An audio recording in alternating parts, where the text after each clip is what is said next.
Voy a mostrarles unos videitos de este modelo. El objetivo de estos videitos es más o menos mejorar un poco lo que es la interpretación del modelo. En sí es uno de los modelos más complejos, por así decirlo, que hay para entender. Tiene muchas expresiones muy largas que dependen de muchas cosas, entonces no tiene una solución o una explicación tan directa, sencilla de, por ejemplo, algunos parámetros o un funcionamiento más, dentro de todo, directo, ¿no? Claro. Bien. Ahí va. Ahí está. Bueno, arranquemos entonces. Vamos a hacer un ensayo cíclico de corte directo simple. Esta es a ver si funciona, funciona perfecto. Esta es por así decirlo, el ensayo que vamos a hacer, Cyclic Direct Simple Shear Test. Recuerden que esto es un corte directo simple que se diferencia del corte directo. El corte directo es el shear box, es el molde que en sí está partido a la mitad, ¿no?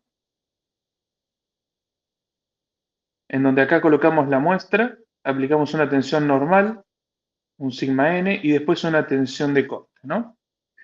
Y rompemos la muestra en un plano definido, por así decirlo, que justamente es la división entre los dos moldes, ¿no? Entre las dos partes del molde.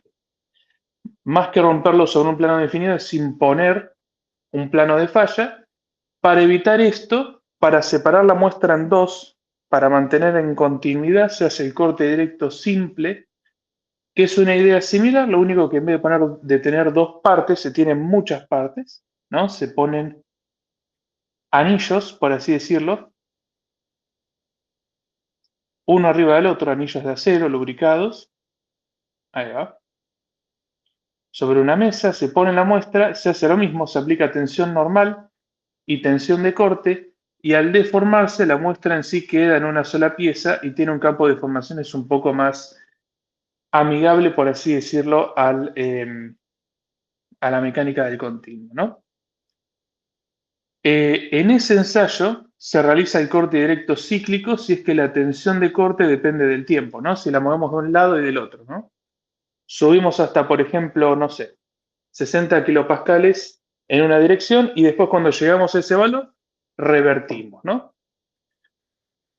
También podríamos controlar, en vez de la carga que llega a la deformación, deformamos hasta el 3% y después vamos para el otro y deformamos otros 3% de deformación de corte, cualquiera de las dos.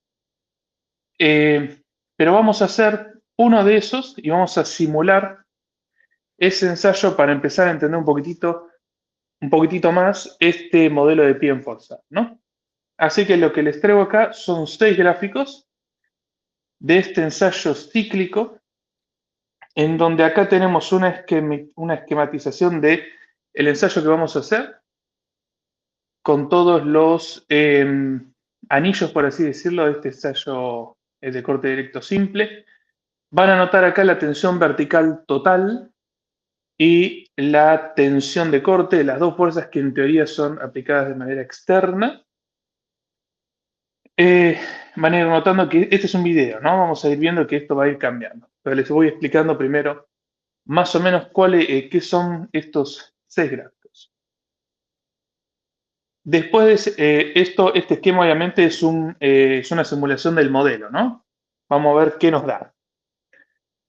¿Qué tenemos acá? El típico gráfico de tensión de corte, tau, que para un poco mantener la notación de Pie-en-Forzan, recuerden que Pie-en-Forzan tiene un tensor de tensiones de dos direcciones, ¿no? Sigma X, sigma Y y sigma XY. Para mantener en sí la notación esa, estos sigmas que se ponen en negrita, pero bueno, cuesta un poco poner en negrita con el lápiz. Para mantener esa notación, la tensión de corte la definimos de esa manera, ¿no? Y acá tenemos la magnitud asociada, que es la deformación de corte. ¿Qué más? Acá en este gráfico tenemos la misma ordenada, tensión de corte, y vamos a graficar en abscisas la tensión vertical efectiva, ¿no? A medida que vamos haciendo el ensayo, este material va a empezar a acumular presión de poros, y si acumula presión de poros, la tensión efectiva, que es una tensión vertical, esta de aquí, menos esa presión, la tensión vertical total es constante, bueno, la tensión efectiva debería ir reduciéndose. ¿Qué más tenemos? Abajo en el centro tenemos este parámetro RU, que seguramente lo habrán visto en alguna de las otras clases con, ya sea con Felipe o con el otro Nicolás, que es una medida de normalizar, por así decirlo, la presión de poros. Este parámetro se puede definir de esta manera en términos de tensiones verticales, pero seguramente y muy probablemente lo encuentren definidos con alguna otra presión, como la promedio efectiva. El objetivo de este parámetro es que valga 0 cuando la presión de poros es igual a 0 y que valga 1 cuando la presión de poros sea la tensión efectiva inicial, ¿no? 0. Ahí va, sigma prima I, 0. Ahí va. Justamente lo que indica es si la presión de poros es igual a la tensión efectiva, perdón, la tensión, sí, está bien, la tensión efectiva inicial, entonces lo que va a pasar es que al final la tensión efectiva final prácticamente tiende a 0, ¿no? Entonces estamos en una situación en donde hay una especie de licuación, ¿no? Y acá abajo a la derecha tenemos el mismo parámetro, la relación de presión de poros, el RU, y el número de ciclos, ¿no? Que vamos a ir subiendo. Vamos a hacer un ensayo cortito de 6 ciclos. ¿Y qué me queda? Bueno, y me queda este esquema de aquí, que lo que intenta mostrar ese esquema, lo que vamos a ver ahora, es que son simplemente 3 pelotitas, no tiene nada que ver con el modelo en sí, más que nada es una especie de esquematización de lo que pasa en el modelo, ¿no? Van a observar acá el Z12. Recuerden que el Z es un tensor que tiene en cuenta lo que es la estructuración del material, ¿no? Y el Z también es un tensor de orden 2, de una matriz de orden 2. Z11, Z22, Z12, Z12, ¿no? O sea, es muy similar a la matriz de tensiones. Y cuanto más grande sea este parámetro en alguna de las direcciones, sea vertical, horizontal, alguna, por así decirlo, asociada al cortante, si es que las asociamos similar a la matriz de sigma, vamos a ir viendo que se va a estar estructurando, ¿no? En esas direcciones. ¿Qué significa? ¿Cómo podemos representar la estructuración? En cierta manera, podríamos representarla de manera esquemática como que las partículas en cierta manera se están poniendo en contacto unas con otras, ¿no? Entonces acá lo que vamos a ir viendo es que una de estas pelotitas va a empezar a montarse sobre otra dependiendo de la dirección. La dirección de la pelotita superior va a ir moviéndose en ese campo, con esa función media parabólica. Y cuanto más se mueva o cuanto más se monte sobre las partículas que están debajo, significa que más variable Z12 va a estar acumulando, ¿no? O sea, más estructuración va a estar acumulando.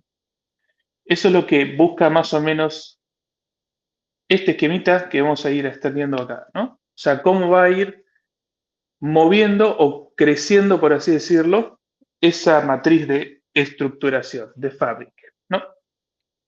Bien, borro todos los garabatos. Ahí estamos. Esta simulación se hizo con todos estos parámetros de acá abajo. Se usó el modelo PM4Sun. Noten que, a diferencia de seguramente la presentación que dio Felipe hace unas horas, hay más parámetros de los que mostró Felipe. Esto es porque es el mismo modelo constitutivo, ¿no? Lo que pasa es que en FLAC la cantidad de parámetros es más grande que la cantidad de parámetros que se pueden cambiar en Plaxis, ¿no? Hay algunos de estos parámetros en Plaxis que los define de manera por default y que no se pueden en sí modificar. Creo que en el modelo PM4Silt hay más parámetros, o sea, los dos, tanto el modelo de Plaxis como el modelo en FLAC tienen la misma cantidad de parámetros. Pero por alguna razón en el PM4Sun se simplifica. Es un buen comentario este, Nico, me había olvidado totalmente de esto. Y Sietopoulos había dicho en particular, o sea, el modelo en FLAC lo implementó Sietopoulos, o estuvo implementado con la colaboración de Sietopoulos, que es la que hizo el modelo, es la inventora del modelo con Boulanger. En FLAC lo hizo ese grupo, en cambio en Plaxis lo hizo Plaxis por separado, y Sietopoulos siempre comentó de que no sabía cómo estaba implementado y que le llamaba mucho la atención que no estén estos parámetros para jugar y tocar porque dificultaba el testeo del modelo. Entonces, en Plaxis lo que mostramos fue Plaxis, porque tenemos licencias de Plaxis para la facultad, pero en Plaxis hay menos opciones de parámetros, hay menos parámetros secundarios que el modelo realmente debería tener y que sí están en FLAC. Esta simulación entonces la hicimos en FLAC. Justamente por eso que comentó Felipe, podemos extraer las tracking variables, las variables de traqueo, de monitoreo, y con esas variables de monitoreo podemos hacer estas animaciones, ¿no? Noten, simplemente para recordar lo que pasó hace unas horas, hay 4 parámetros importantes en sí que generalmente son los que tocan o los que el autor que hizo este modelo constitutivo busca que el usuario toque, esos 4 de ahí, pero deja todos los demás parámetros de manera extra como parámetros que puede tocar el autor si tiene ganas para mejorar un poco la interpretación, ¿no? Así que uno de nuestros objetivos en esta clase es con estas animaciones. ¡Epa! ¿Qué pasó? Se me achicó y se me empezaron a poner subtítulos. Voy a descartar y voy a poner de vuelta a modo presentación. Espero que no me aparezcan los subtítulos.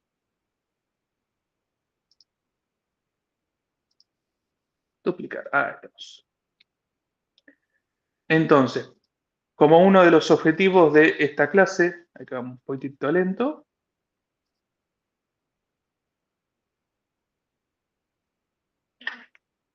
Ah, bueno.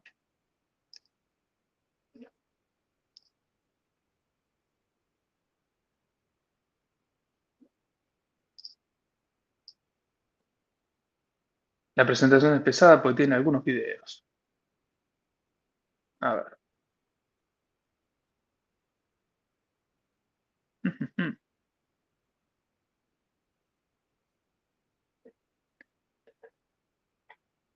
Ah,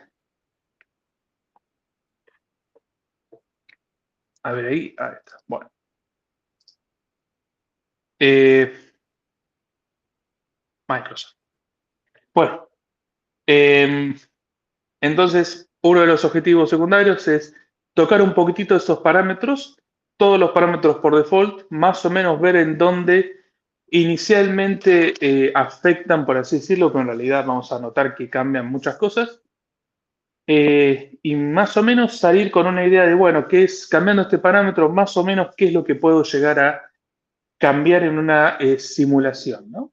Así que el objetivo también de este CDCS es tener una simulación de referencia en la cabeza para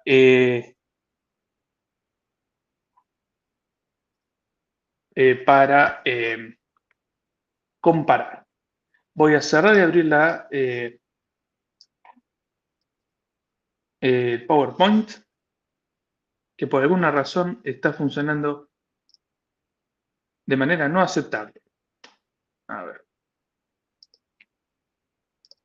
Voy a probar una vez más y si no, voy a tratar de sacarlo del Google Drive. Ahí va. La amenaza siempre así funciona con Microsoft. Bueno, ahí está. Entonces arranquemos con esta simulación. Al principio va un poco rápido porque es la parte no importante, después empieza a tomar un poco más de lentitud. Noten que acá estamos cambiando la tensión tangencial. Estamos haciendo un ensayo, voy a ir haciendo comentarios, que lo vamos a ver varias veces. Estamos haciendo un ensayo de corte directo cíclico a tensión, o sea, controlamos tensión o carga, mejor dicho, más que deformación. Llegamos a 60 kilopascales y ahí revertimos la dirección, ¿no? Cuando ese tau llega a 60, cambia y se va para el otro lado. ¿Qué más? Podemos ir viendo acá, en este esquemita, cómo más o menos veríamos el ensayo, por así decirlo, en la realidad. Básicamente lo que hice fue colocar un campo uniforme de tensiones de corte, ¿no? Con este epsilon xi, directamente podemos analizar cuánto se va deformando o cuánto se va distorsionando en una u otra dirección. ¿Qué más? Van a notar que hay dos colores, uno rojo y uno azul durante esta trayectoria. El color azul indica, por así decirlo, la movilidad postcíclica definida a partir de el gamma, ¿no? El gamma o el epsilon xi es 3%.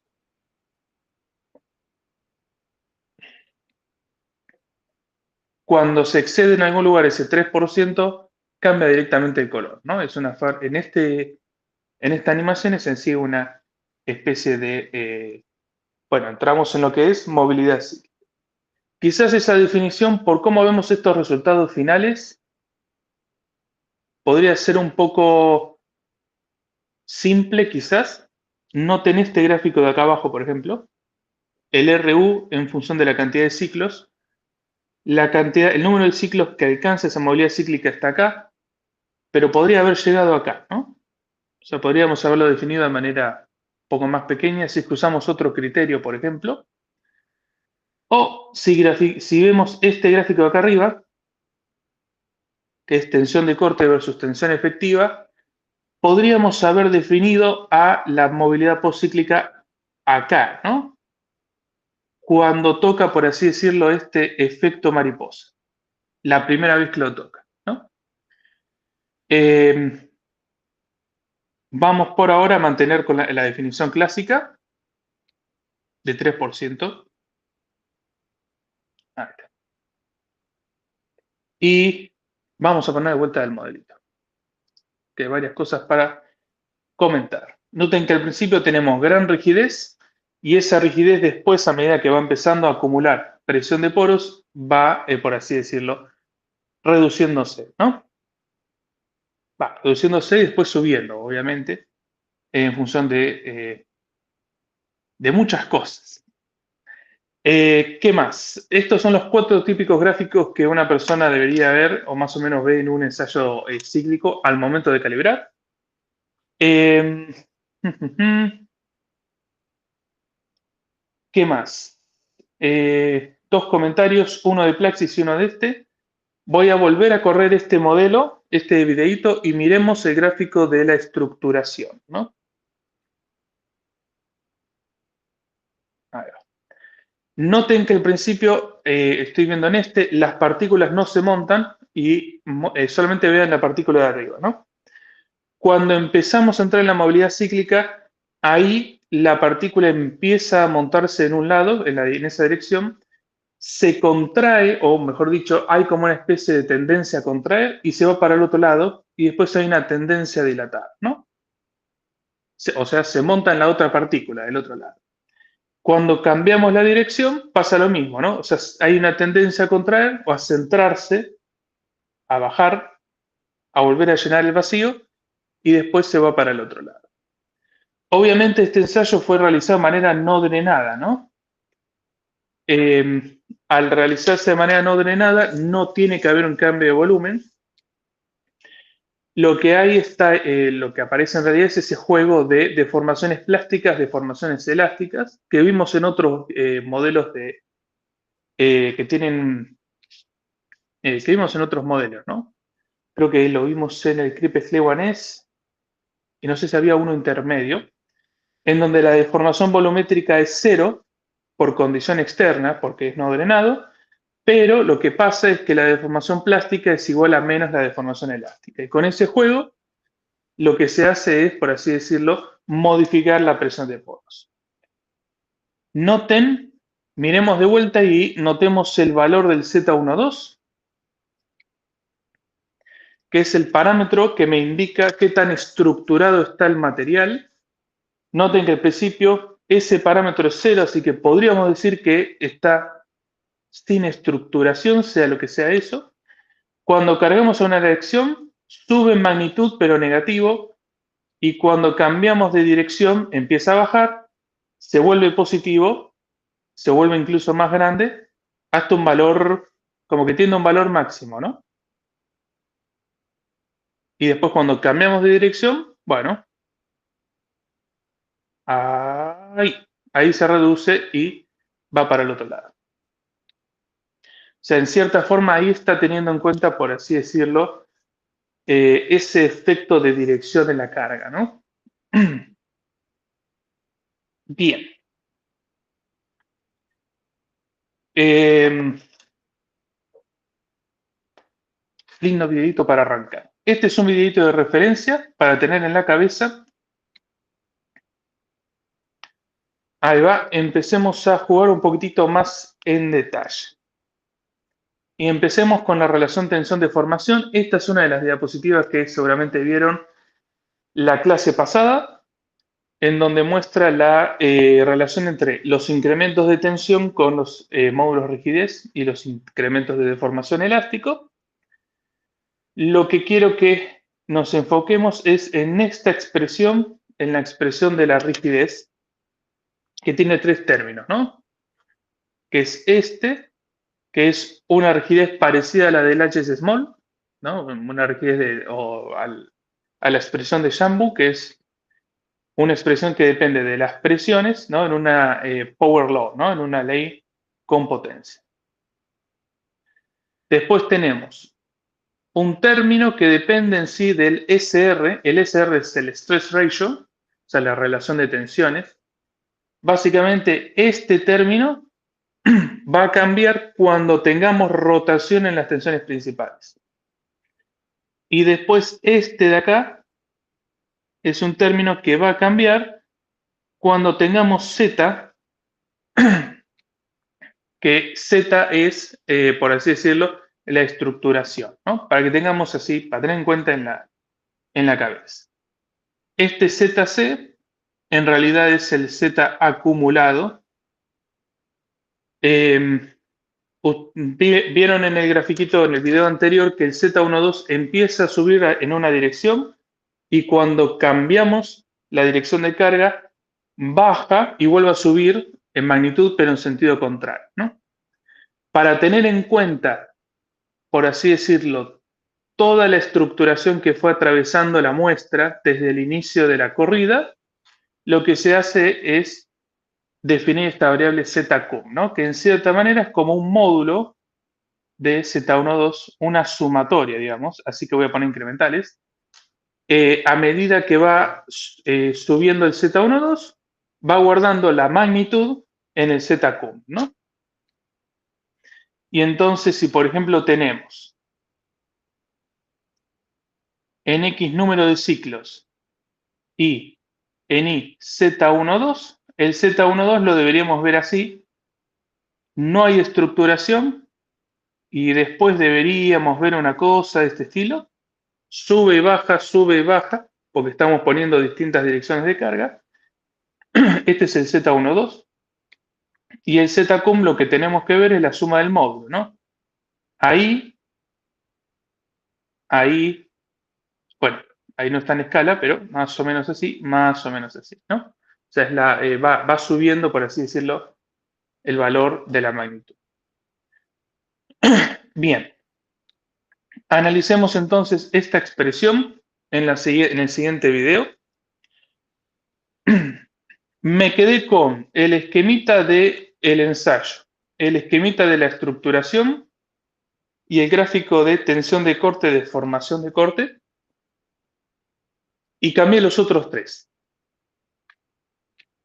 Acá vamos a ver el módulo de corte en función del número de ciclos.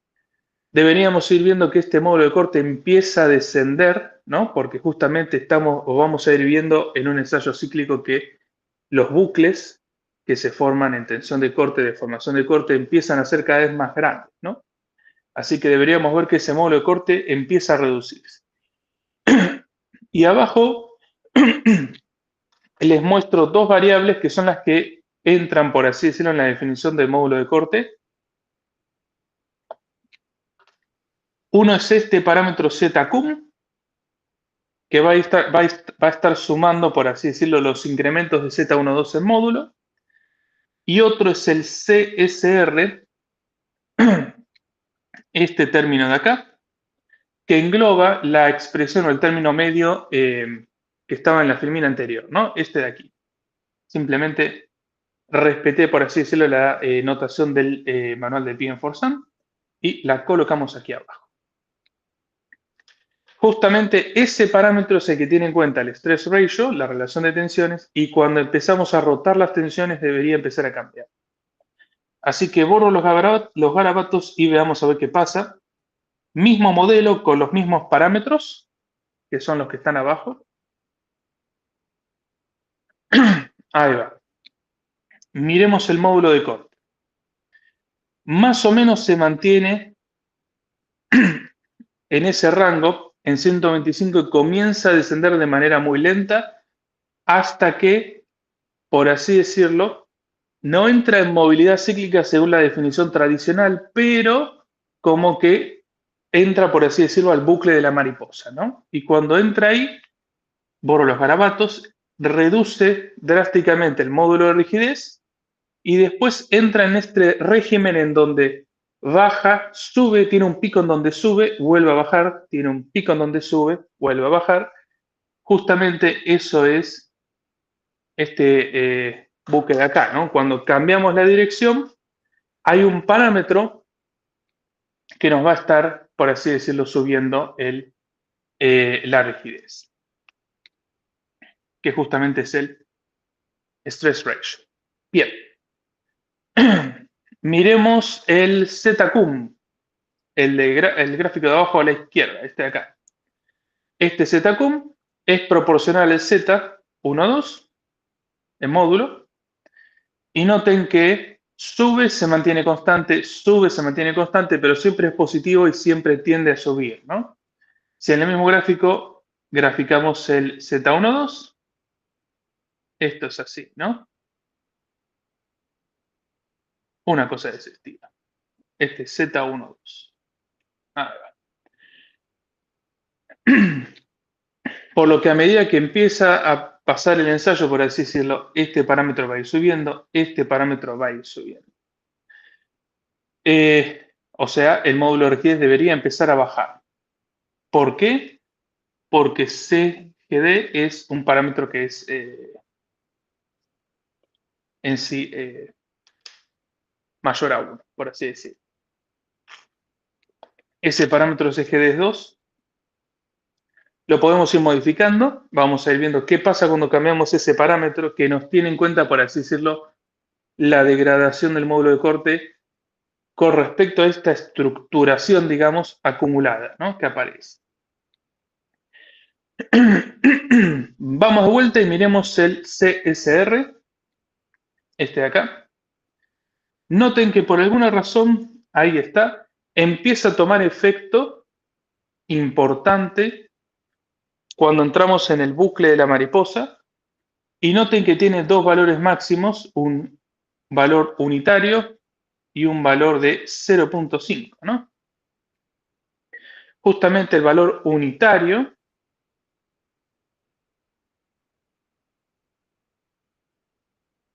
no sé si lo vieron ahí, pero es cuando las tensiones principales, o dicho de una manera más simple mejor, cuando la tensión de corte tiende a cero,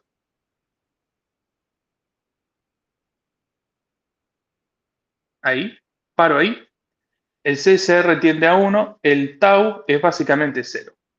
Cuando empezamos a subir el tau, ahí,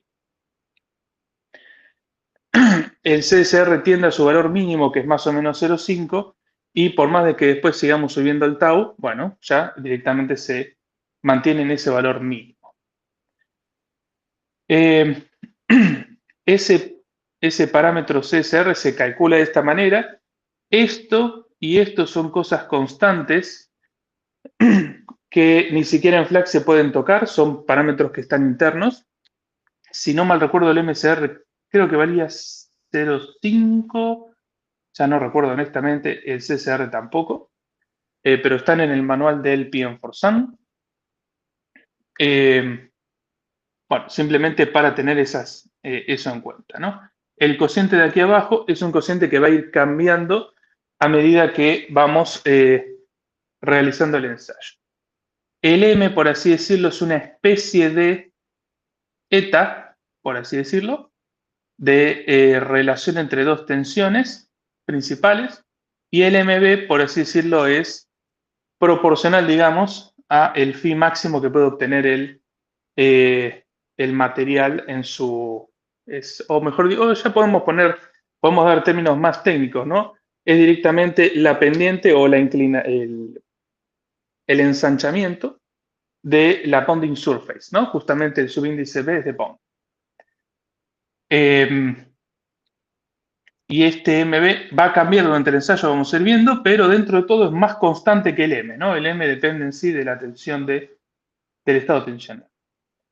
Bien. Veamos qué pasa si empezamos a cambiar algunos de los parámetros que están incorporados en esta definición de rigidez, ¿no? De módulo de corte. El primero es el CJD. Aquí está la expresión del módulo de rigidez. Y acá está, ¿no? En el término en donde la rigidez depende en sí de la estructuración, ¿no? Ese de ahí. Justamente podemos ir cambiándolo.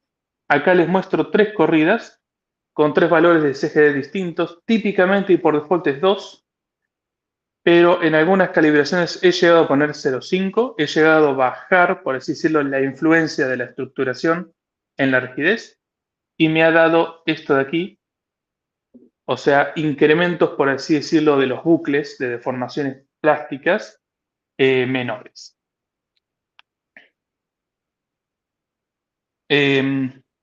Simplemente para tener en cuenta cómo cambian o cómo puede llegar a cambiar nuestras respuestas con este parámetro, ¿no? Básicamente, la deformación de los bucles o el incremento de las deformaciones en los bucles comienza a ser menor, ¿no? Cuanto más chico sea este parámetro CGD. Bien, el Zmax lo cambiamos después en la siguiente diapositiva, que también influye en otros parámetros, ¿no? Pero simplemente para incorporarlo, este parámetro aquí busca en cierta manera cortar, más adelante lo vamos a ver, una deformación ZCUM excesivamente grande, ¿no? Igual, como ese Zmax es un parámetro, acá no está, pero es un parámetro bastante grande, por default es función de el parámetro de estado de PM4Sun. En sí, mucho no vamos a ver que influya en nuestros resultados. Bueno, eso lo vamos a ver en otra diapositiva. Bien. Jugamos un poquitito con lo que es rigidez. Vamos a entrar a lo que es el estado crítico o la definición de estado crítico de PM4Sun. Simplemente para recordar esta diapositiva que el estado crítico o la curva de estado crítico que utilizan en PM4Sun es la de Bolton, esta de aquí, típica en arenas, y que está basado obviamente en densidad relativa, ¿no?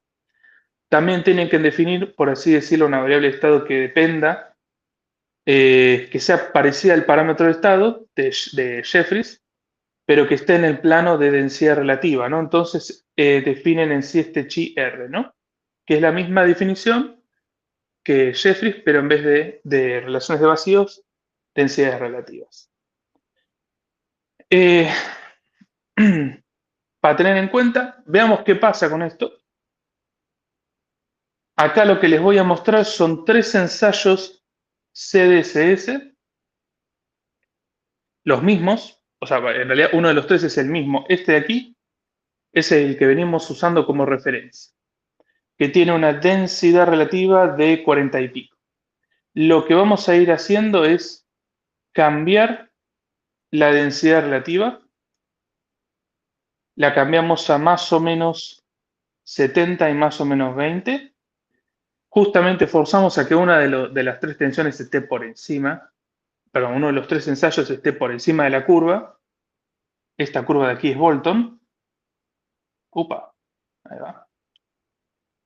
Y veamos a ver qué pasa, ¿no? Entonces, en el gráfico de la izquierda está densidad relativa en función de la presión promedio efectiva asterisco. ¿Por qué asterisco? Porque el estado tensional en P-Forsan es una matriz de 2×2. Sigma 1, 1, sigma 2, 2, 0, 0, ¿no? Entonces, el P', usando este estado tensional, es sigma 1 más sigma 2 dividido 2, ¿no? A tener en cuenta. Y acá me olvidé de poner los ejes, pero abajo es la deformación de corte y acá arriba es sigma xi, ¿no? O dicho de otra manera, tau. Xi también. Bien, veamos a ver qué pasa. Ahí está. Y paro ahí un segundito. Así podemos hablar de este ensayo de aquí.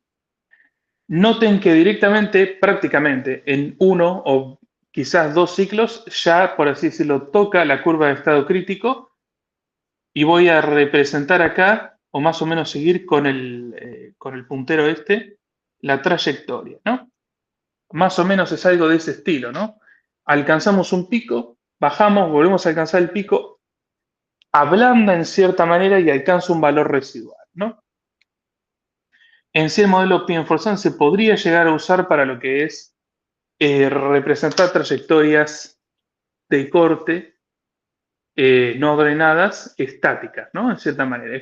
En cierta manera es como realizar un ensayo cíclico con un ciclo igual a 1, ¿no? Algo de ese tipo. Creo que en el manual de P-Forsan tiene algunas simulaciones estáticas, ¿no? O sea, en donde no realizan muchos ciclos, solamente cargan hacen un ensayo, digamos, CDSS con un valor de tensión sigma xi infinito, ¿no? Donde van subiendo, suben, suben, suben, suben, suben, hasta que esto no puede más y colapsa. Y donde se va a observar, si controlamos la carga, una deformación infinita. Pero bueno,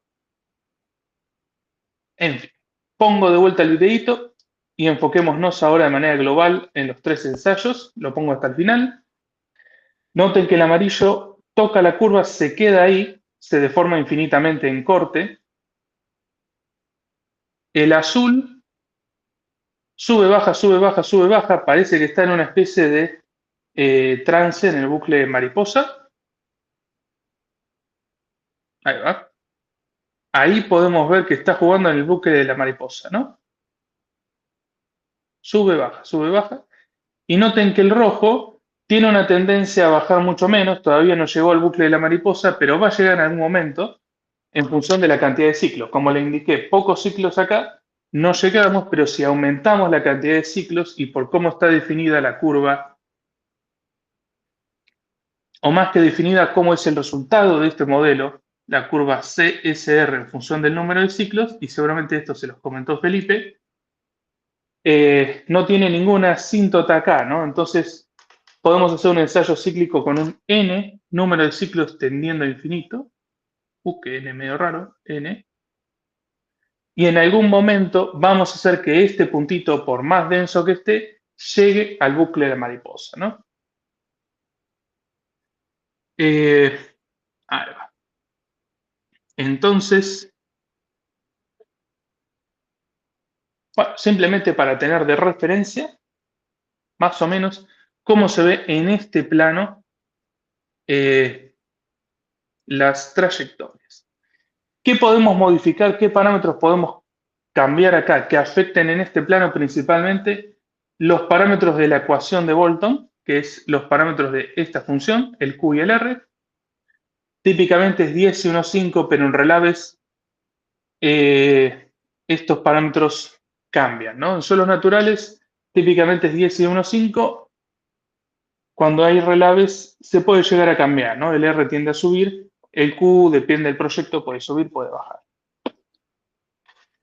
Y también el E mínimo y el E máximo, ¿no? Que en sí tienen un sentido, por así decirlo, físico, se pueden o se podrían llegar a medir en laboratorio, pero aún así hay a veces que hay que indicar o cambiar un poco el valor de E mínimo y E máximo, ¿no? Justamente con estos dos se calcula la densidad relativa, ¿no? Que es un cociente de E max menos E min abajo, y arriba siempre me aparece la duda, creo que es E menos E min, pero siempre tengo que hacer un chequeo. Si mi relación de vacíos es igual a la mínima, la densidad relativa es 0. Y si mi relación de vacíos es igual a la máxima, la densidad relativa es al revés. Máximo menos 0. Ahí estamos. Siempre tengo que hacer ese chequeo cuando coloco la definición de densidad relativa. Bien. En fin. ¿Qué más? Bien, entonces, jugamos y vimos un poquitito la rigidez, jugamos y vimos un poquitito ese estado crítico, esa curva de estado crítico. Juguemos ahora con las superficies límite, que tenemos 3 conos. Un conito muy chiquitito, que es este de aquí. Esta diapositiva seguramente ya la vieron, así que vamos a poner ahí. Pero para recordar, tenemos 3 conos, ¿no? Un conito que es la yield surface, el azul aquí, que está cerca de nuestro puntito de Gauss, por así decirlo, que está acá. El centro generalmente no coincide con nuestro punto de Gauss. Después, ¿qué más? Tenemos otro cono acá centrado que es uno que nos indica la dilatancia. Si estamos dentro, vamos a tener una dilatancia que tiende a ser menor a 0. Y si estamos afuera, una dilatancia que tiende a ser mayor a 0. O al revés, hay que recordar la definición de qué signo utilizaron en el PM4SAM. Lo vamos a chequear después.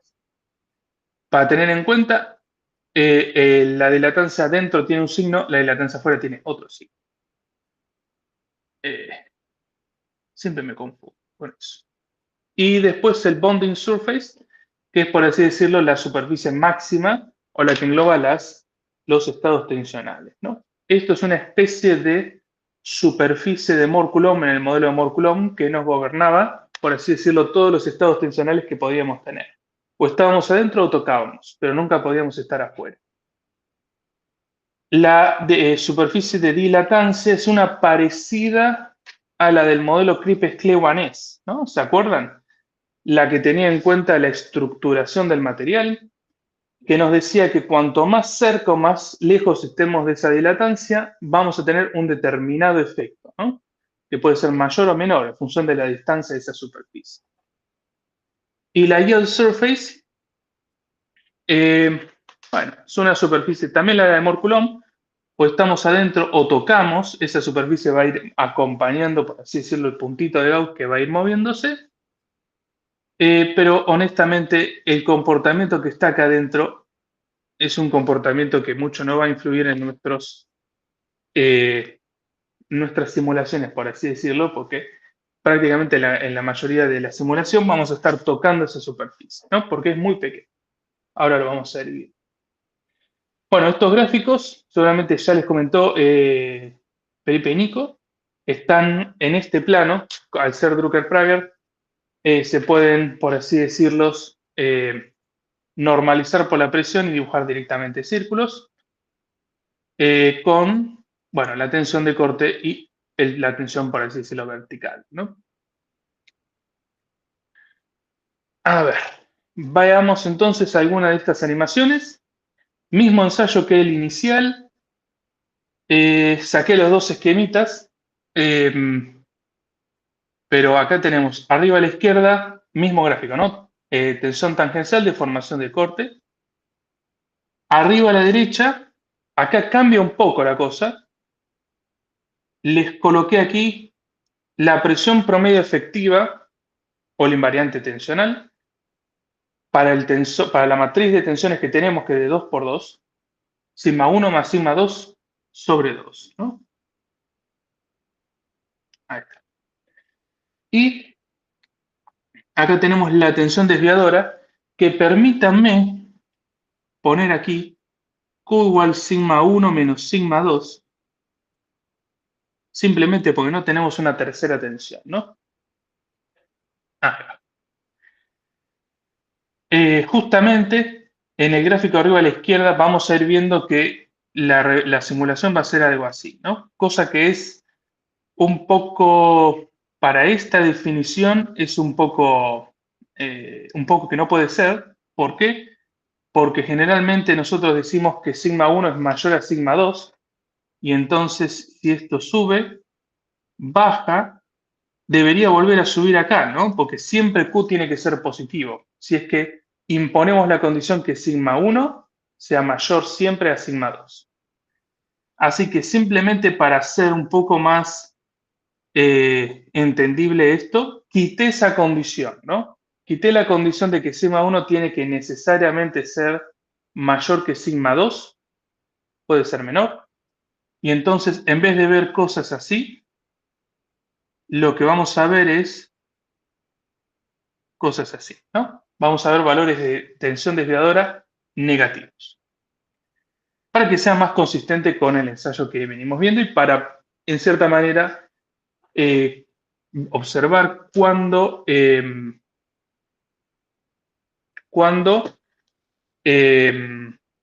estamos en un ciclo y cuando estamos en el ciclo opuesto, ¿no? O cuando estamos cargando en una dirección y cuando en la dirección opuesta. Bien. Vamos a ver aquí las tres superficies que vimos, ¿no? La difluencia, que es la azul, que está ahí, que es un cono muy chiquitito. Ahí hay dos líneas en teoría. Eh, tenemos también la negra de aquí, que es la bounding surface. Y también vamos a ver una de color magenta, que es la tensión de dilatancia, que en realidad son dos líneas. Y voy a exagerar acá, por ejemplo, deberíamos ver una superficie de dilatancia así, pero solamente les voy a graficar el lado, por así decirlo, de importancia, ¿no? Para un poco evitar colocar tantas líneas en este gráfico de aquí. Miremos. Miremos ese gráfico y pongo a correr el video. Ahora. Entonces, noten que la yield surface acompaña el estado tensional. Esta parte de acá es muy bonita y voy a poner pausa y vamos a ver dónde está el mouse. Ahí. Nos venimos acercando. Upa, quiero poner pausa. Ahí está. Ahí. Hasta ahí, en nuestro ensayo, nosotros tenemos siempre un estado tensional que está dentro de nuestra superficie de dilatancia.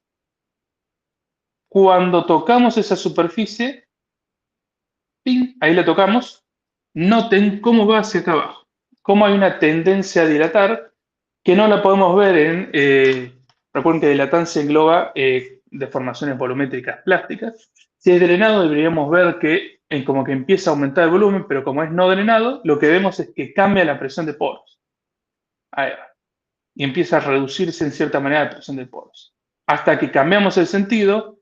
Cuando cambiamos el sentido, invertimos, ¡tuc!, entramos de vuelta y vamos hacia el otro lado. Tocamos la superficie de dilatancia en el otro lado, la pasamos y cuando la pasamos, ahí empezamos a tender a dilatar, en cierta manera.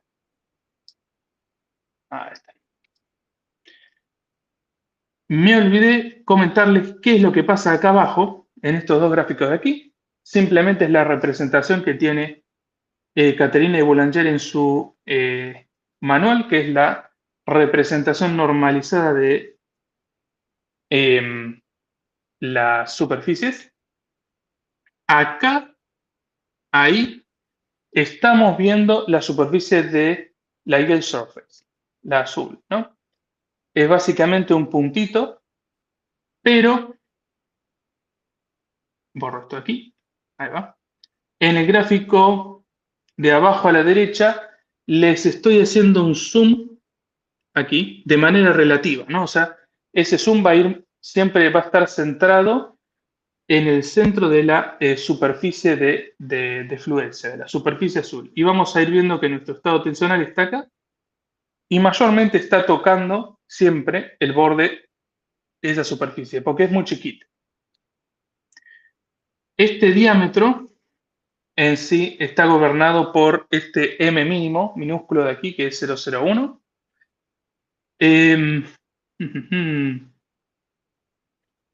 Y observemos. Pongo a correr de vuelta el video.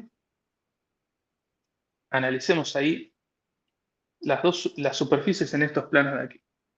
Noten que estamos concentrados en este sector y cuando tocamos el efecto mariposa pasamos la dilatancia,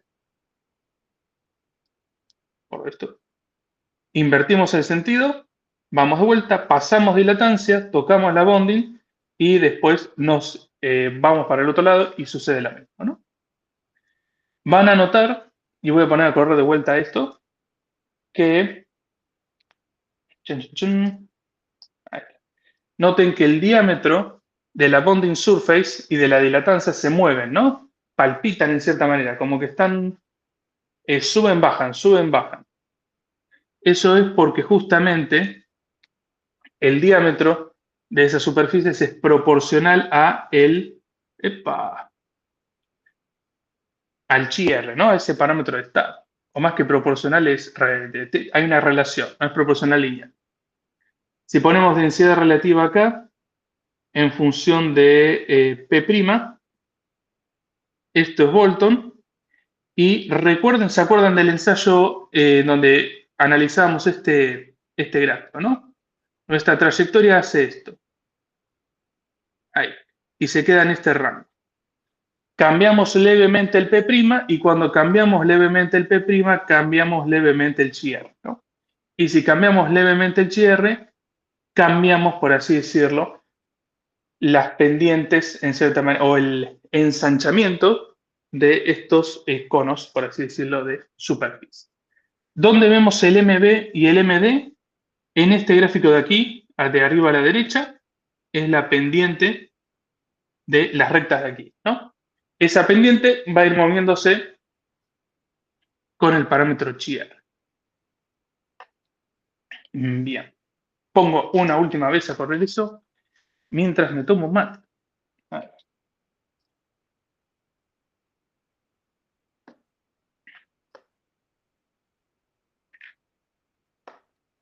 Bien. Empecemos entonces a tocar. Una cosita que me olvidé comentarles.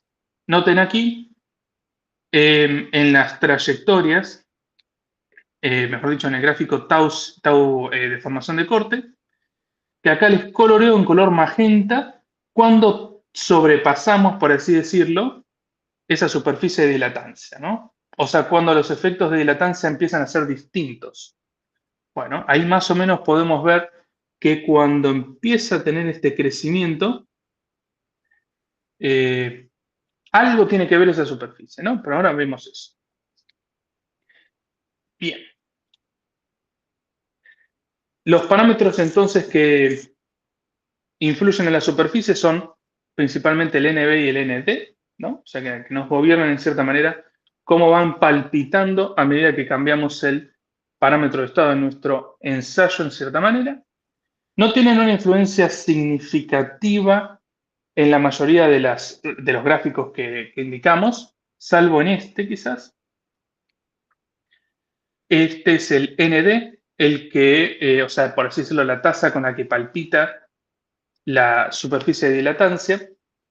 El gráfico tensión tangencial de formación de corte es muy parecido, cambia levemente. Este es básicamente similar. Lo que suele o lo que puede llegar a pasar cuando hacen estas simulaciones es que se invierte, por así decirlo, la trayectoria, ¿no? En vez de tocar el efecto mariposa acá a una tensión positiva, la toca acá en una tensión negativa, ¿no? Eso es muy común, pero no indica que nuestra simulación está mal, ¿no? Simplemente es que eh, la toca en el otro sentido, en menos de un ciclo de diferencia, ¿no? La evolución de la presión de poros con la deformación de corte no suele cambiar cuando modificamos el ND, pero sí cambia la presión de poros, la generación de presión de poros con los ciclos.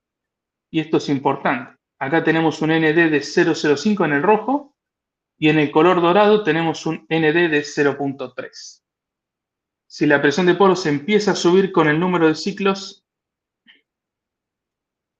eso va a afectar, por así decirlo, la curva CSR número de ciclos, ¿no? La va a estar modificando, justamente porque el valor máximo de ciclos que alcanzan el 3% se va a estar afectado, por así decirlo. Así que ténganlo en cuenta. Si cambiamos el ND, bueno, me va a quizás cambiar un poco esa curva de CSR versus número de ciclos. ¿Qué pasa con el parámetro NB? Bueno, acá la variabilidad es un poco más uniforme en los 4 gráficos de representación. No hay una relación muy directa. Hay un cambio mínimo aquí en la generación de presión de poros, que no es muy relevante o muy diferente, como por ejemplo lo era con el ND. Hay un cambio en qué tan ancho están los bucles, por así decirlo. Eso a tener en cuenta. Pero bueno, estos parámetros generalmente son parámetros que no se suelen modificar, ¿no? Y acá estamos, si se suelen modificar, no se suelen modificar en el rango que estoy indicándoles aquí, ¿no? Generalmente es un 0,1 o algo de ese estilo de diferencia. Bien. Son parámetros secundarios que no influyen.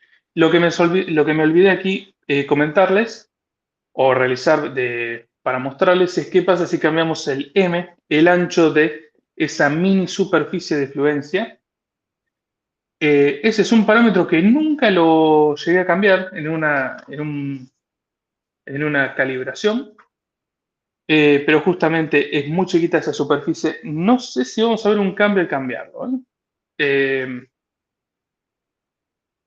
Mi sentido dice que básicamente no va a haber un cambio alguno, pero para tenerlo en cuenta. Bueno, empecemos a analizar el Fabric, esa especie de medida de estructuración interna o medida en donde las partículas es un número, en realidad un tensor que nos dice qué tan montadas están las partículas unas con otras, por así decirlo, y en qué dirección. Ese incremento de estructuración interna viene dado con esta expresión de acá, que es algo media complicada. Ya empiezan a complicarse las cosas, pero eso ahí podemos un poco darle un sentido. ¿Se acuerdan que la dilatancia era las deformaciones volumétricas plásticas o de las deformaciones de corte, ¿no? Plásticas. Si el D lo ponemos abajo, entonces en cierta manera lo que estamos poniendo es que la deformación deviatórica o de corte plástica es la volumétrica dividido D. Este cociente está acá, ¿no? O sea, lo que nos dice es que el incremento de la estructuración interna es en sí proporcional a el incremento de las deformaciones desviadoras. Cuando aplicamos corte, o mejor dicho, cuando aplicamos deformaciones de corte, vamos a notar cambios en este parámetro que nos dice que cambia la estructura. Y justamente, bueno, también tiene estos brackets que están en todo el manual de PM4Sun, que justamente lo que nos dicen esos brackets es si el valor que está dentro es positivo, el valor es distinto de cero. Y si el valor es negativo, el valor es esencialmente cero. Así que básicamente lo que va a pasar es que la estructuración interna va a ir cambiando a medida que nuestra dirección de carga coincida con, por así decirlo, con la dirección que estamos estructurando, por así decirlo, para tener en cuenta. ¿Qué más? Tenemos aquí un término que depende de nuestro valor de cantidad de estructuración que venimos acumulando desde el inicio en módulo, y también la estructuración interna es proporcional en sí al propio tensor, ¿no? Eso también tenerlo en cuenta. Pero miremos ahora la animación. Ya muchos gráficos los conocemos, este sí, este sí, este de acá también, tensión de corte, deformación de corte, este de acá también, tensión desviadora y presión promedio efectiva de pie en forzán. Acá permítanme poner sigma 2 en vez de sigma 3. Y abajo les voy a mostrar el Z12, justamente el parámetro que está acá, que nos indica qué tanto se estructura a corte. Bueno, analicémoslo y veamos cómo cambia con respecto a la tensión, a la deformación de corte, y esta leyenda está mal, cómo cambia el mismo parámetro a la cantidad de ciclos. Veamos a ver qué pasa. Ahí está. Ya no recuerdo qué significan esos colores. Lo vamos a observar. Ah, sí, ya me acordé. Color gris, esos colores están vinculados al Z12, ¿no? Justamente cuando tenemos una pendiente positiva o una pendiente negativa, se colorean los sectores, más o menos para tener en cuenta en dónde está esa estructuración positiva o esa estructuración negativa. Ahora, cuando la derivada del Z12 respecto de, o cuando no hay cambio, mejor dicho, o puede ser respecto al tiempo, el número de pasos, cuando esa derivada es cero, directamente se pone de color gris aquí o aquí. O sea, básicamente no hay cambios en la estructuración. Ahí va. Entonces, ya acá un poco empieza a perder el sentido de analizar con tanto detalle las expresiones, las cosas ya se empiezan a juntar, pero noten, por ejemplo, si acá hacemos una línea horizontal, o voy a ponerla un poco más abajo, esa línea horizontal, aquí. Noten que en el primer ciclo, este de aquí es el primer ciclo, ¿no? Esa primera curva chiquita roja es el primer, o un ciclo anterior, digámosle. Y acá tenemos esa pendiente. Y en el mismo lugar, a un ciclo un poco más, digamos, a un ciclo posterior, tenemos una pendiente un poco menor, ¿no? O sea, en un ciclo inicial, el dz debería ser más chiquitito, voy a llamarlo dz1, debería ser más chiquitito que el dz2, ¿no? En este punto y en este punto. O sea, y vuelvo a la expresión de acá arriba. Podemos llegar a decir que ese z de ahí, en esos dos puntos que estamos analizando es, y tomémoslo eso con pinzas, pero al menos en la coordenada z12 es constante, porque estamos evaluando el mismo lugar de z12, pero la pendiente varía, ¿no? ¿Por qué varía? Por esta parte de acá abajo. El z acumulado empieza a ser cada vez más grande. Cuanto más grande sea ese z acumulado, la pendiente debería empezar a reducirse, ¿no? Justamente ahí estamos viendo eso. Entonces este dz a misma, digámosle, efecto de tensor, o a mismo valor de efecto de tensor, va a empezar a ser cada vez más chiquitito, por así decirlo, ese incremento. Pero bueno, para tenerlo en cuenta. ¿Qué más? Veamos a ver qué pasa cuando tocamos o cambiamos los parámetros que influyen en este dz, ¿no? Acá está. Moví la expresión y me la traje acá abajo. Los parámetros que modifican este incremento es, por un lado, el cz, que es una proporcionalidad directa, ¿no? Cambiamos el cz, cambiamos proporcionalmente ese incremento de z. Es como una especie de tasa, cambiamos directamente la tasa de incremento. Y un Zmax que está acá adentro y aquí adentro. Cambiemos primero el Zmax, este parámetro de aquí, y aquí les estoy dando 3 valores. A medida que ese parámetro Zmax empieza a cambiar, mucho no, o sea, no hay un cambio muy aparente. Lo que sí empieza a ver, y esto un poco lo comenta Caterina, es que el efecto mariposa empieza a hacerse más fino, por así decirlo, ¿no? O sea, no comienza a ser tan ancho. Así que si ustedes tienen un ensayo cíclico que es, por ejemplo, realizo, por ejemplo, la trayectoria de un ensayo. Ahí y por ejemplo, ¿no? Una cosa así.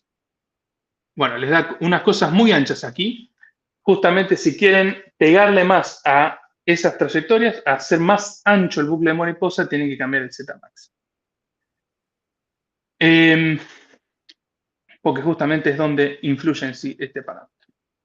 Igual, honestamente, con cualquier otro parámetro van a obtener, ya las cosas como se empiezan a mezclar unas con otras, pueden llegar a obtener el mismo resultado cambiando otro parámetro. O sea, es como una especie de arte la calibración de estos modelos.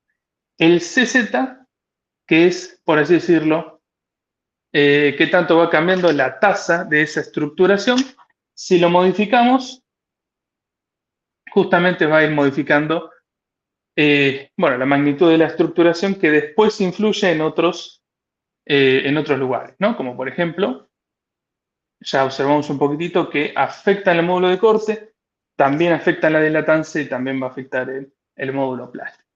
Si el CZ es muy chiquitito, tenemos poco, por así decirlo, poca estructuración interna en el efecto mariposa. Y si el CZ es mucho más grande, 25 veces más o 50 veces más, el efecto mariposa empieza a ser un poco más ancho, ¿no? En términos de deformaciones de corte. Eso simplemente a tener en cuenta, ¿no? Pasa de un sombrerito a un sombrero más ancho. Bien.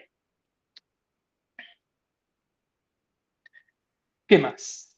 Dilatancia. Venimos bien, estamos por ahí, ¿no?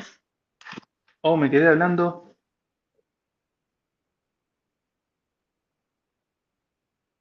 Aquí está Mónico. Perfecto, muchas gracias. Quería evitar dejar de presentar que es un tema. Quizás dejan de funcionar el PowerPoint. Pero bueno, vamos con dilatancia. Justamente dilatancia en comportamiento drenado nos dice cómo cambian las deformaciones volumétricas plásticas. En no drenado nos va a gobernar justamente cómo va a cambiar, por así decirlo, la evolución de la presión de poros, ¿no? Y acá está la notación o los signos que adoptan en P-Enforcement. Dilatancia negativa es dilatante, dilatancia positiva es contractiva, ¿no? Y tenemos el mismo ensayo, mismo gráfico aquí, tensión tangencial, deformación de corte, acá deformación desviadora y presión promedio efectiva, la de P-Enforcement. Y abajo les estoy mostrando ese parámetro de dilatancia que va a ir a estar calculando como, esta es una de las variables de monitoreo que se pueden sacar en FLAC, pero no en Plaxis P-Enforcement, Plaxis P-Enforcement creo que sí. Y tenemos dilatancia en función de la deformación de corte y dilatancia en función de el número de ciclos. Ahí va. Y dejemos corte. Están coloreados en función del signo. Ahí tenemos que el azul es dilatancia positiva, o sea, zona contractiva, azul, y lo dilatante es zona roja. Ahí va. Más o menos coincide justamente cuando el punto excede, ¿no?, la superficie de dilatancia, ¿no? Ahí cambia el sentido, bueno, tiene sentido eso. Ahí va. Cuando cambiamos la dirección de carga, tenemos esos saltos bruscos en donde la dilatancia empieza a tomar un valor gigante opuesto y después se recompone en cierta manera hasta que volvemos a tocar la superficie de dilatancia. Pero bueno. Ahí va. Miremos cómo evoluciona esta dilatancia. A ver si podemos ver. Ah, no, acá no lo tenemos. Quería mostrarles este mismo gráfico con la dilatancia, pues justamente en esta parte de aquí es cuando empezamos a notar un cambio en la presión de poros. Justamente el RU está vinculado en cierta manera con la presión de poros. Acá ya las expresiones empiezan a ser muy expresiones chorizos, muy anchas, pero por ejemplo la dilatancia si dilata, o sea, si es menor a cero, usa esta expresión que es muy parecida o proviene teóricamente de una de las expresiones de Bolton, y este parámetro AD es este chorizo que está acá, que depende honestamente de muchas cosas y de muchos coeficientes que esos tres de ahí tienen definiciones propias, ¿no? Ya esto empieza a ser muy engorroso, eh, pero tenemos algunos parámetros que podemos tocar para empezar a afectar el AD y consecuentemente afectar la dilatancia, ¿no? Principalmente el AD0, que ese AD0 está o debería estar aquí, acá está, y el C epsilon, que también está aquí, ¿no? Por default, P-Enforcement lo que hace es calcularlos a partir de la densidad relativa inicial, o sea, los calcula automáticamente en función de esto, pero se pueden modificar, ¿no? Las expresiones de cómo los calculan deberían estar en el manual. Juguemos un poco con este parámetro inicial, ese epsilon, variémoslo en el rango en donde varía, y honestamente no tenemos un cambio muy importante, al menos en este tipo de ensayo que tienen poco número de ciclos. Si hacemos un ensayo cíclico en un material mucho más denso, que englobe mucha más cantidad de ciclos, deberíamos ir viendo que la separación de deformación de corte entre ciclo y ciclo, la residual que queda, por así decirlo, empieza a ser más grande, ¿no? Esa separación es proporcional en cierta manera a ese C epsilon en sí. Ya acá empieza a perder un poco el sentido físico entre la expresión y el parámetro, ¿no? Ya estamos viendo resultados con qué pasa si tocamos un parámetro.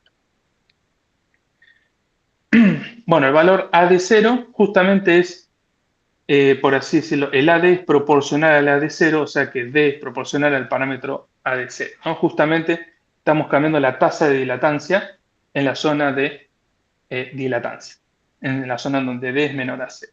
Y ahí ya el efecto empieza a ser importante, ¿no? Cambia básicamente en todos los lugares, este principalmente en el número de ciclos, o sea que nos va a cambiar bruscamente la curva CSR en función de número de ciclos. Bien. Si contrae, tenemos otra expresión aquí ya. ¿Alguien iba a decir algo? No sé si había algún micrófono prendido. ¿Me escuchas? ¿Te escucha?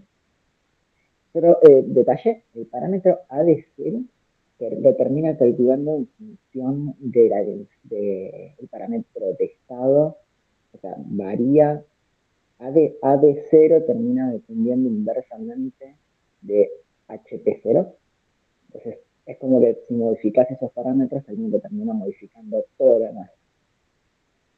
O sea, el AD0 es proporcional al HP0. No, es inversamente proporcional.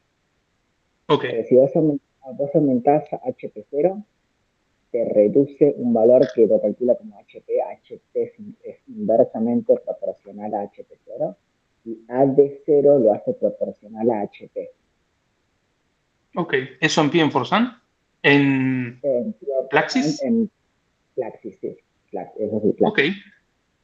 Bueno, eso bueno tenerlo en cuenta. Interesante. Entonces el AD0, ahí tenemos una definición distinta en función de qué tipo de software usamos. Ya, Flac es diferente. interesante. ¿Cómo? Flac, pero cambia eso, es diferente. FLAC funciona la densidad relativa. Eh, Termina siendo lo mismo en realidad, porque o sea, el parámetro de estado funciona con la relativa. ok. No termino de entender entonces. O sea, el Ahora, parámetro A de 0 es proporcional a, o hay una relación con el chi R o con el H 0 o con los dos. eh, con los dos, porque depende del chi R si es mayor o menor a 0,5, creo que era el valor, o un valor de 0, que creo que es 0,5, pero es una ecuación u otra. Si es mayor, Ah, está no lo bien. incluye, pero si es menor, tiene en cuenta el chi R en la cuenta. Y ahí empieza a hacer más cuentas de HP y AD, Ok. y bueno. Entonces hay dos expresiones para calcular de manera inicial el A de 0, que es en función del chi R, y se usa una u otra en función del valor del H 0 que se adopte, ¿no? No, el HP, o sea, el HP0, vos lo adaptás inicialmente, calcula el chi R y en función del chi R que tenés calculado, es la ecuación que utiliza. Con eso, calcula todo lo Ujú. más. Ok. O sea, como todo depende del estado inicial que tengas, o sea, la diferencia de densidades relativas que tengas. Y ahí elige qué ecuación usa y después empieza a hacer todas las otras cuentas con el HP0 metido. O sea, termina dependiendo de la densidad relativa y Ujú. después termina dependiendo también del HP0. Entonces deberíamos agregar aquí que es una función que depende de densidad relativa y también del HPC. Upa.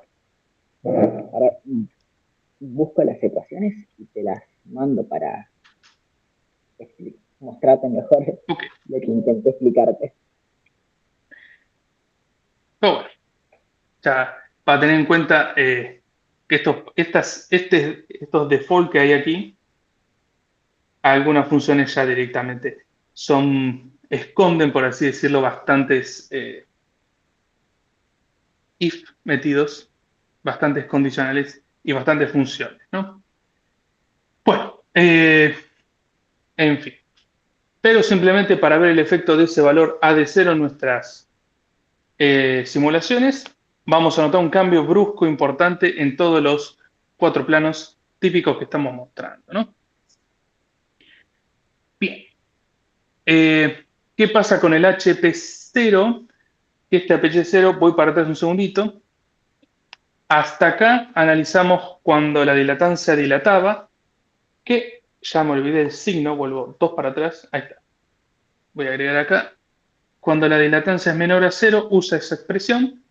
Cuando la dilatancia es mayor a cero, contractura o contracción, contractura es en los humanos, contracción, vamos a usar esa expresión de ahí, ¿no? Que ya empieza a depender de todas los alfa, por así decirlo, del backstress, del tensor de backstress, que nos dice, tengan en cuenta simplemente que ese tensor nos dice en qué dirección estamos cargando y si esa dirección es consistente con direcciones anteriores o no, ¿no? Más o menos, llévense al menos esa idea de ese tensor.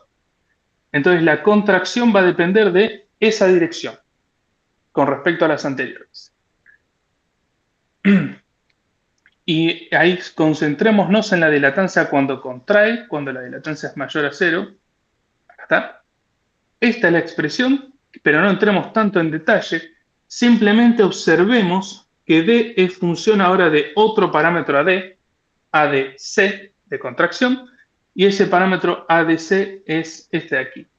Sigue siendo proporcional a la de cero y es inversamente proporcional a un valor HP, y ese valor HP es este de aquí, que depende del parámetro de estado. Y quizás esta es la expresión que Nico estaba teniendo en la cabeza. Este valor de acá también es un valor que podemos modificar y es uno de los que típicamente se modifican para ajustar la curva CSR versus número de ciclos, ¿no?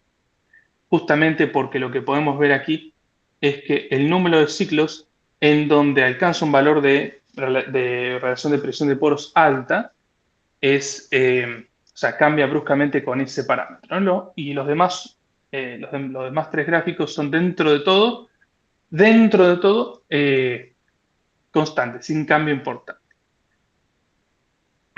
Pero bueno, para tener en cuenta.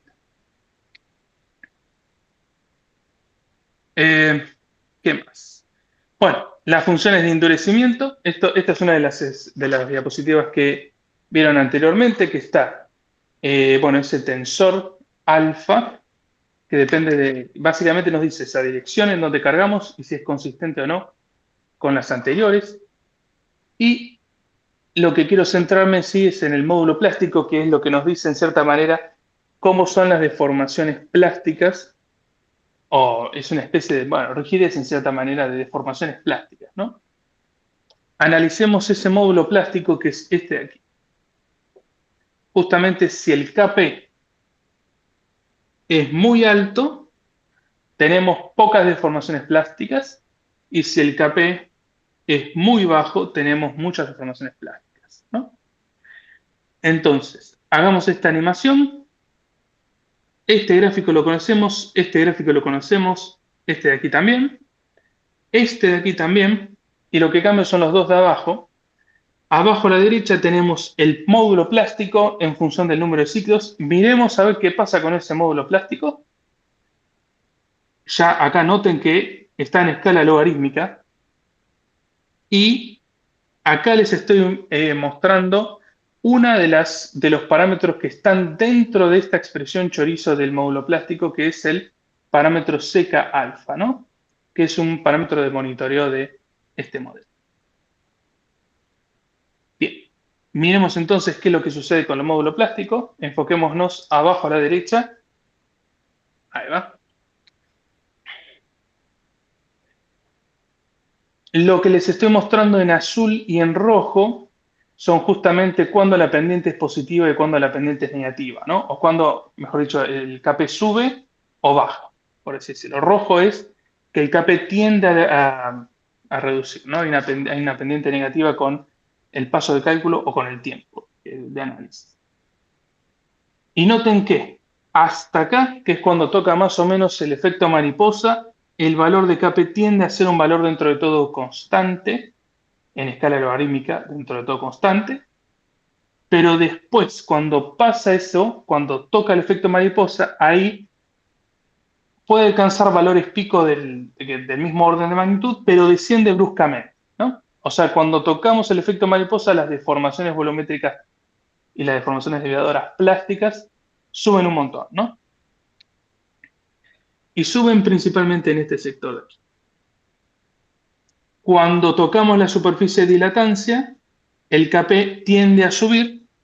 Eso significa, y voy al gráfico de las tres bolitas, cuando tocamos la superficie de dilatancia, esta bolita se monta en la bolita de la izquierda, pongámosle, y entonces ahí las deformaciones, por más de que hagamos fuerza en esta dirección, no estamos acumulando deformaciones plásticas, ¿no? Directamente estamos en cierta manera como acumulando energía que después cuando cambiamos de dirección se nos viene la pelota nuestra para nosotros, por así decirlo, para la otra dirección. Así que justamente eso para tener en cuenta.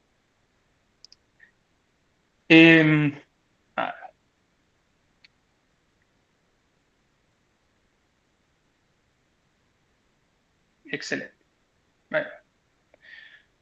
Pero bueno, el parámetro seca alfa en sí es un parámetro que influye mucho si el suelo está denso, en cierta manera. En este ensayo, es un ensayo que en una muestra que no está lo suficientemente densa, por así decirlo, es bastante bajo.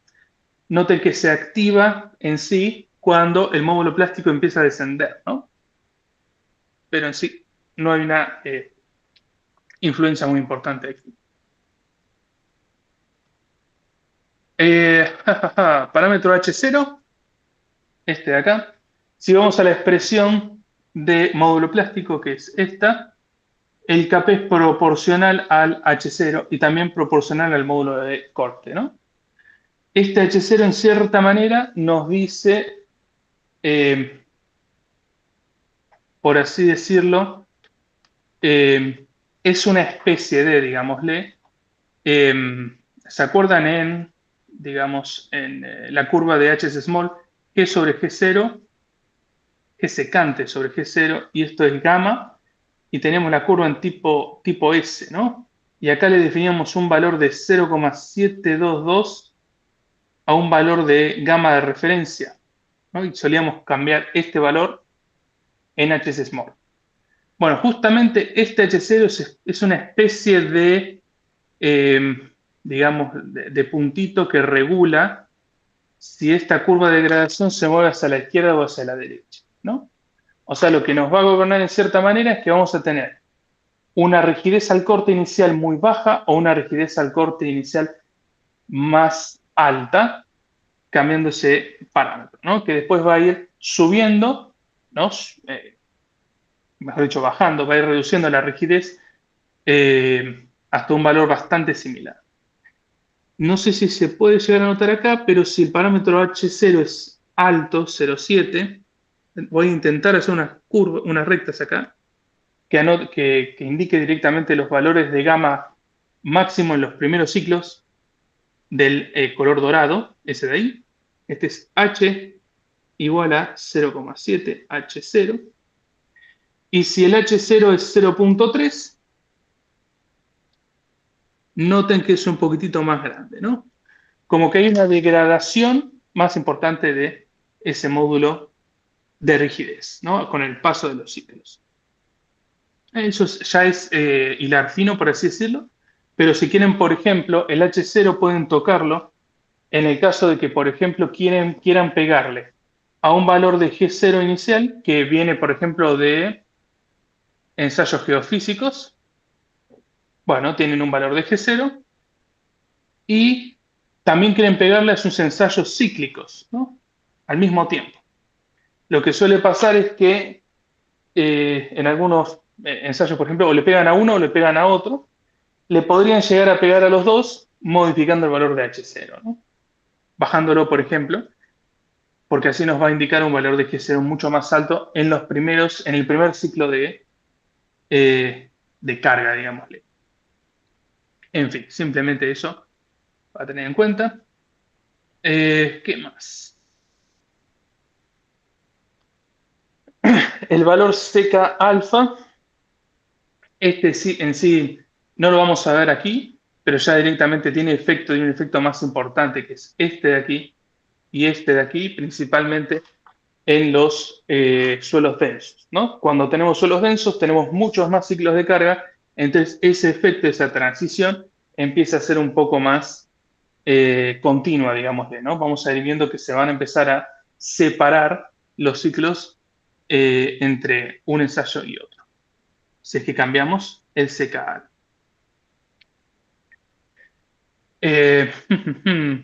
Bueno, justamente no les dije, pero este valor de CK alfa que está aquí se calcula con esto, disculpen, y este parámetro de aquí, CK alfa F, es el parámetro que estamos tocando, ¿no? O sea, no es que tocamos directamente este valor, sino que tocamos un numerito que está dentro de esa variable de monitoreo. Ya empieza a ser un poco engorroso el análisis de las ecuaciones en este tipo de modelos. Bueno, hasta acá estamos. Acá llegamos. No sé, Felipe, Nico, si están por ahí. Pero bueno, es un modelo bastante complejo. Espero que estas, no sé, animaciones, videitos un poco le hayan dado una visión complementaria a lo que a lo que les mostró Nico y Felipe en las clases anteriores. Siendo honestos, es un modelo complicado de entender, complejo de entender, que incluso hasta el día de hoy empiezo a ver cosas y digo, ¿cómo puede ser? O ¿cómo es esta expresión? Hay cosas que todavía sigo descubriendo de este modelo. Son tan largas y tan complejas las ecuaciones que cuesta darle un seguimiento. Y se hace el otro approach, que el approach es, bueno, es complejo el modelo, directamente analizo los resultados y veo si esos resultados son consistentes con lo que estoy ensayando en laboratorio, ¿no? O estoy observando en campo. Bueno, ahí estamos. Dejo de compartir para ir simplemente al Google Meet a ver si hay alguna consultita escrita.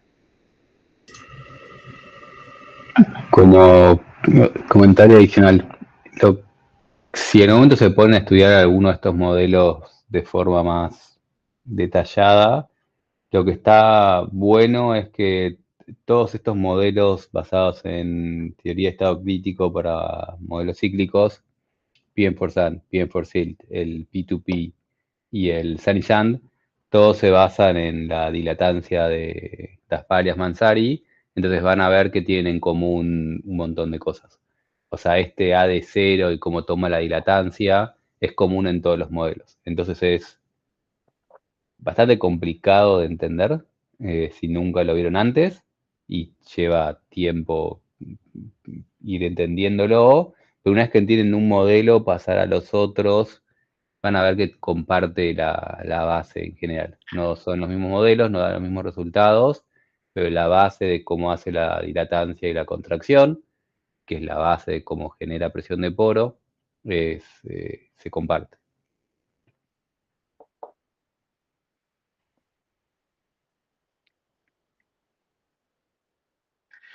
Una cosa que eh, simplemente como extra y simplemente para llenar este vacío de poco sonido nada más. Tafales y Mansari, eh, por alguna razón dentro de la superficie de fluencia, del azul, la que es muy chiquitita, generalmente adopta un Poisson que no es muy consistente con los Poissones que venimos usando eh, en otros modelos constitutivos, ¿no? Creo que es un Poisson muy bajo. No le encontré todavía explicación a eso. No lo vemos en el modelo de Pien-Forsan, porque es una manera que no está. Pero en otros modelos, como por ejemplo el Sunny Sand, que tiene, por así decirlo, el mismo background teórico, sí se puede modificar y sí se puede cambiar. Pero bueno, es un parámetro que no, todavía no le encontré un sentido. Y que no sé si afecta mucho porque siempre tocamos el borde de la superficie. Al ser tan chiquita, la gran mayoría del tiempo estamos tocando la superficie de fluencia azul, ¿no? La chiquitita.